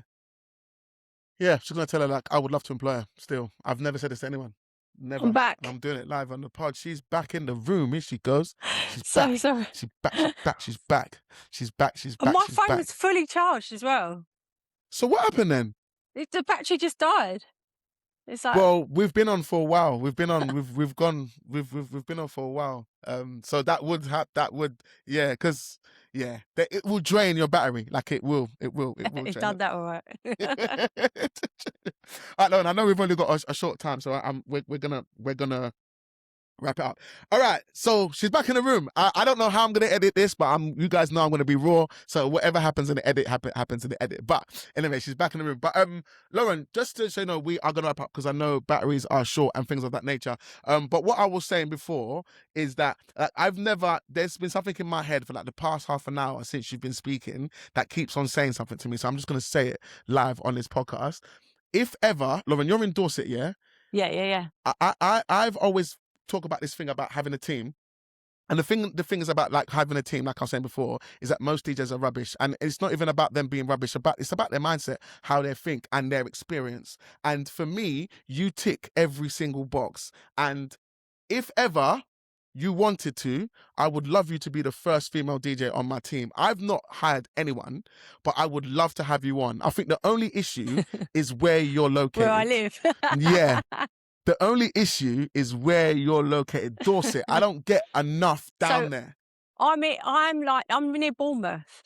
Mm-hmm. So I'm 15 minutes from Bournemouth. So there's, but I do travel. I do come into London. My parents are obviously still in London. So I have got a base there that I do come into, like in sort of southeast London, like Kent. They live in Orpington. So sometimes I do friends and parties and stuff around that way, so I can still sort of service that corner of London. Do you get what I mean? So yeah, I travel. Lauren, you're part of 247 Events Group. I'm not even A new job. Yeah, you got a new job. Lauren, I'm being so honest. When you speak, there's too much relatability.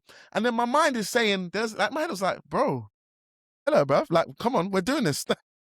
We're doing this now. Lauren, if anything comes in, I'm phoning you. Yeah, do it. Like you are in your mindset, your history, your ethos, your everything we've spoken about. When I say relate, it's because I agree and I live the same. Do you know what I'm saying? Yeah. So when you're talking, I'm just like, damn, this is like my twin sister. Like, what's going on here, bruv? What's going on here? Nah, Lauren, listen. I'm making it so people can see on the pod. Like this is live. This is no joke. This is happening. You're sick. But that's why I want to see one of your. I don't care how most people DJs. I'm like, you do what you're doing. But if you was DJing somewhere and I could make it, I'm coming. And I want to be there, but I don't want you to know I'm there. I just want to be like, I'll see you.